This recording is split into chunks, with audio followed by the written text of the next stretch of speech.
So here we go. Hello YouTube and welcome to the Credit Boom channel. This is Angel and I come to you guys once a week on Mondays to discuss everything related to credit education.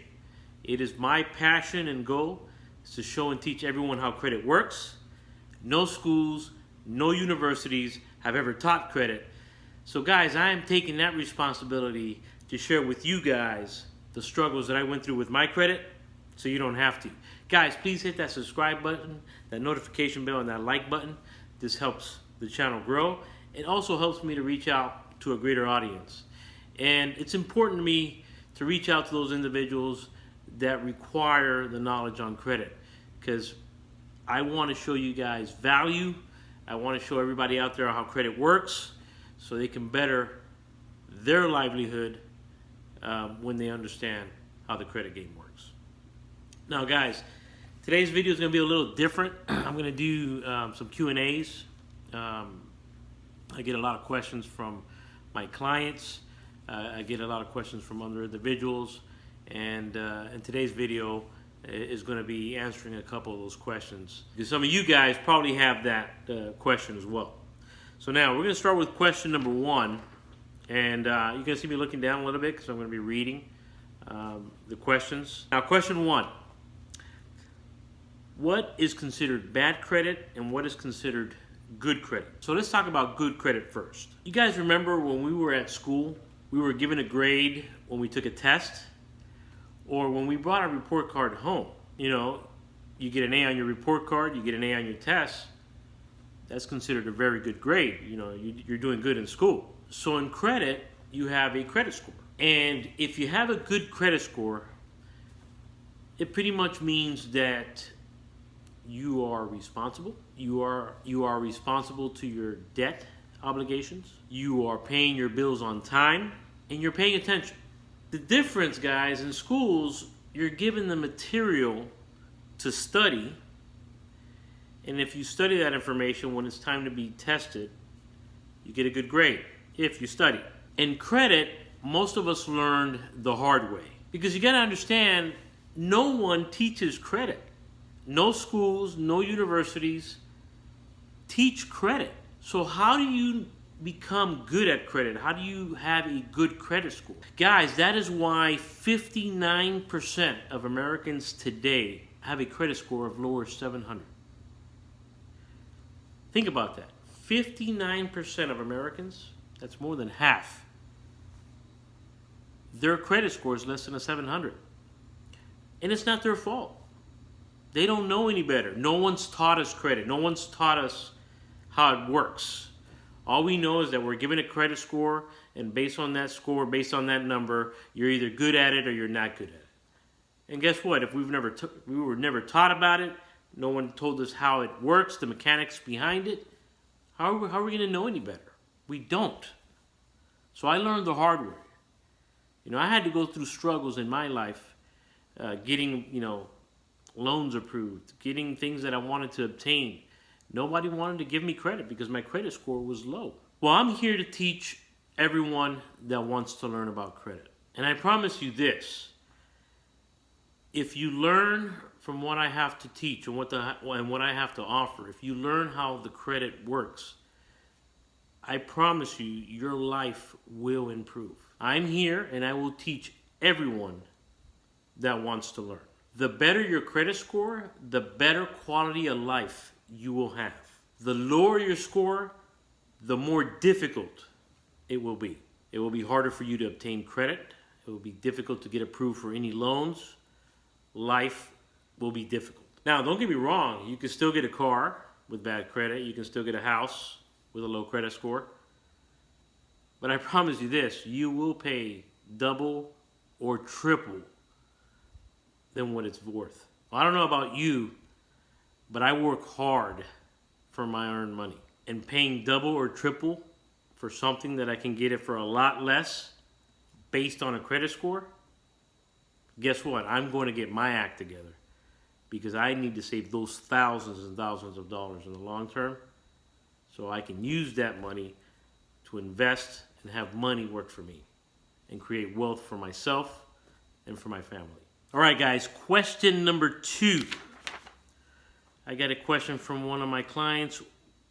Why is there credit to begin with? In my humble opinion, credit was established more than a century ago. The concept behind it was to give the average person the opportunity to use other people's money to better themselves in a way to offer services or goods to others for a profit, therefore establishing the credit system. You see, both parties benefit. The party lending the money gets the money back within a term agreement with interest. The other party creates wealth for themselves. So in today's terms, you can get that dream home that you've always wanted. You can buy that dream car that you've always dreamed of using other people's money. In this case, the bank's money. And you get to pay them back over time. Think about it. Without that, you couldn't get that car or buy the house unless you save the money and come up with the cash yourself and pay for it at the time when you have it. It's more difficult that way, wouldn't you agree? All right, so now we got question number 3. Question 3 is, I always have bad credit no matter how much I try. What options do I have? Well, that's a good question. First, let me tell you, you're not alone. There's a lot of people in your shoes. But the first thing you need to do is whatever you have been doing has put you in the place that you're in now. So that action is not working. Would you agree? So we need to change in order to get a different result. Now, there's different circumstances for everybody out there. I would actually need to see your credit report. I would actually need to see what's going on and give you my best advice. But in general, let's say you're way over your head, you owe too much money, you're not making enough to make ends meet. I would create a budget. I would create a budget. I will document everything where you're paying out on a monthly basis, weekly basis, and do analysis. Do an analysis and see how much you're making to how much is going out. And you're probably going to notice that there's more money going out than coming in.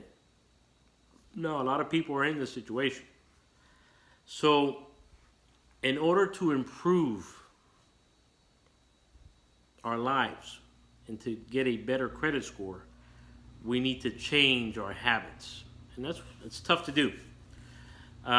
So when you create this budget, some of you are going to have to make some sacrifices and stop paying for things that you really don't need. You're probably going to see a lot of things that you've been paying for that if you really think about it, you don't need it. And I've seen a lot of clients create wealth by simplifying the way they live. That's another option of creating wealth for yourself. So let's create this budget. We're going to hunker down and we're going to try to make it balance where more money is coming in than going out. And now once we're in that position, the next strategy would be the snowball effect. We're going to get our lowest debt via credit card, whichever we owe the less out of all the debt that we have, and we're going to pay that off first. Okay? Now, when you've created this budget, you've already have your minimum amount dues across the board. So, for example, $2,000, and this is hypothetical, guys, is needed to pay all your expenses on a monthly basis, and I'm just using this number. You're gonna, that's between all your accounts. That's $2,000 going toward debt. The lowest card or balance owed, you're gonna focus on that one.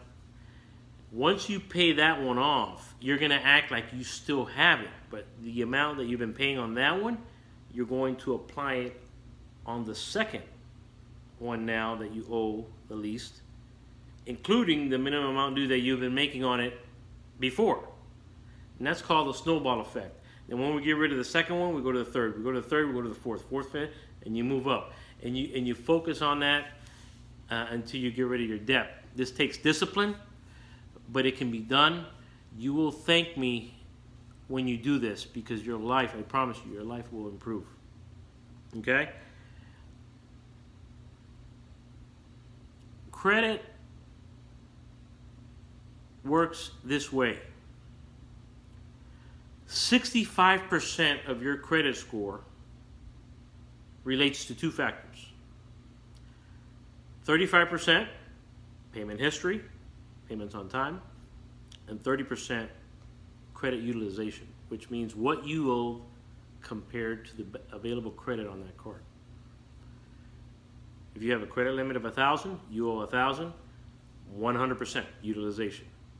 Not good. You want to keep it below 20%. Okay? This is what factors in your credit score. Always pay on time and keep your balance below 20%.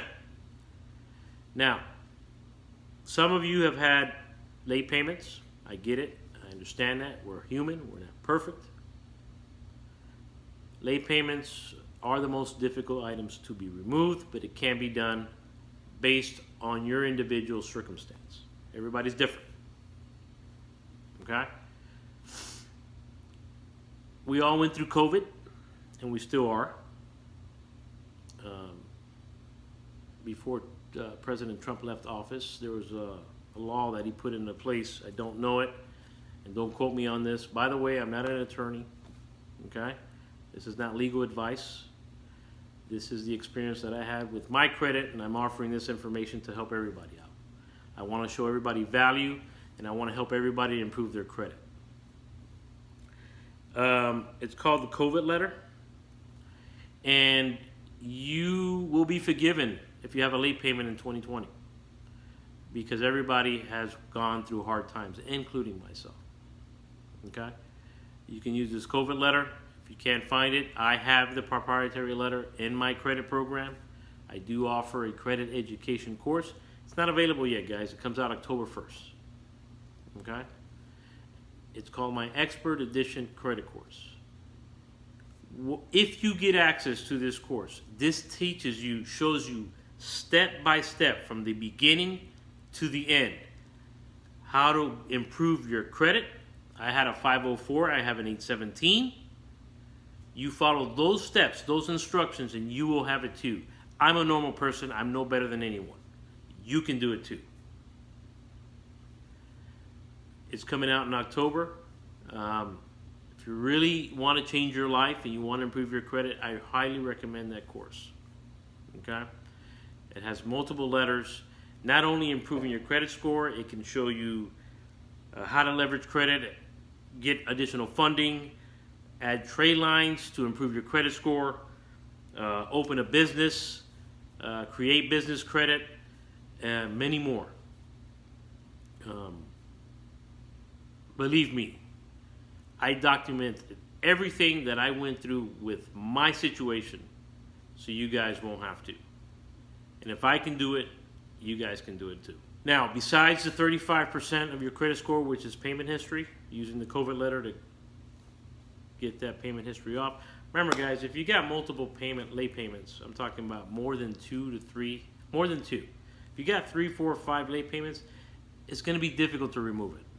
You're better off closing that account and removing it that way, because it's going to be more difficult to remove late payments. At the end of the day, if you think about it, you get a late payment after 30 days. In other words, you get a payment amount due on the 15th. Guys, that means until day 31st on the following month, day 16, that's when it gets reported to the credit bureaus for 30 days late. Not only your payment due was on the 15th, you had another 30 days to put your act together to make sure it doesn't make, you don't have a late payment. So be responsible, take care of your debt. I put mine on auto pay. I'm human. I will make mistakes. I've had a late payment before. It was difficult for me to remove it, but I removed it. But all of my credit cards, my mortgage, my car payments, they're all on auto pay, because it's 35% of my credit score if I miss a payment. That's how important this is, guys. Remember, guys, we're using credit to leverage credit. We're using other people's money to better our livelihoods. In order to do this, in order for the lenders to give you what you want, they want to see that you're responsible. My teachings here on this channel is to show you how to get good credit so you can improve your life. Now, 30% is utilization. We talked about payment history, 35%. Now we're moving to 30% utilization. Then it goes down to 15% credit age, a mixture of both, and then you have credit inquiries, which adds up to the 100%. All right, let's go to the next question. Question 4, we have, do I pay a collection on my credit report? Okay, that's a good question. First, I'm going to ask you, is it your collection? Did you create this collection? Is it yours? Because remember, guys, 67% what's reported on our credit reports is and are inaccurate. Okay, there's a lot of inaccurate information reported on our credit reports. So if it's not yours, no, don't pay for it. Dispute it. Okay? If it is yours,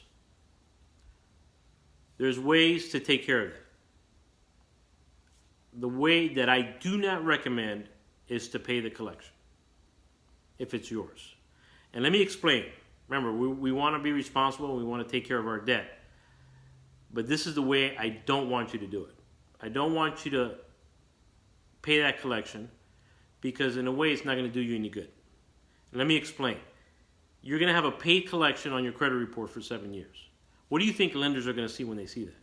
Or anybody that's, oh, great, Angel has a paid collection for 7 years. Great, he had a collection at one time and now it's paid. Now everybody in the world that looks at my credit report in the next 7 years sees that I have a paid collection. That does you nothing. That does nothing for me. That does nothing for you. If the collection is yours, you want to contact the collector. And you want to request a pay for deletion. In other words, Mr. Collector, you say this collection is mine. I don't recall that it's mine, but I'll tell you what. I'm going to go ahead and take care of this. But before I do, I need you to send me an email or a letter stating that you will delete it from my credit report if I paid for this. Okay? This is important, guys. Once you receive this in writing or via email, you have the tool that is necessary to remove it from your credit report. But guess what? You pay it. They're not going to take it off. They don't care. They got their money. Okay? But you now have their email. You have their letter. You get that as evidence, as proof. You send that to the credit bureaus, and they will remove it from your credit report. That's how you will take care of the collection on your credit report if it's yours. Guys, that was the 4th question. Guys, I hope this video has shown you any value. Again, my passion and goal is to show and teach everyone how credit works. Guys, if you want to ask additional questions, I'm going to start doing videos like this, Q&As. I'm going to be writing down questions that my clients or people ask me, and I'm going to answer them on the videos moving forward. This is the first of this series. I hope you guys like what you're seeing today. Also, I encourage you guys to ask me any questions that you have, explain any situations that you currently have in this moment. I'm here of service. I'm here to provide value. I'm here to show and teach everyone how credit works. Remember, guys, no schools, no university has ever taught this. So, you know, I had hard times. I went through a lot of hard times with credit. I went through bankruptcy. I went through repossession. I went through foreclosure. I've had it all. Guess what? No one taught me credit. I learned the hard way. And you know what? If I can show you guys the struggles that I went through so you don't have to, that makes me feel better. Guys, I hope, again, I've showed you the value. I love you guys. I appreciate you guys. I'm looking forward to seeing you guys next week. Take care.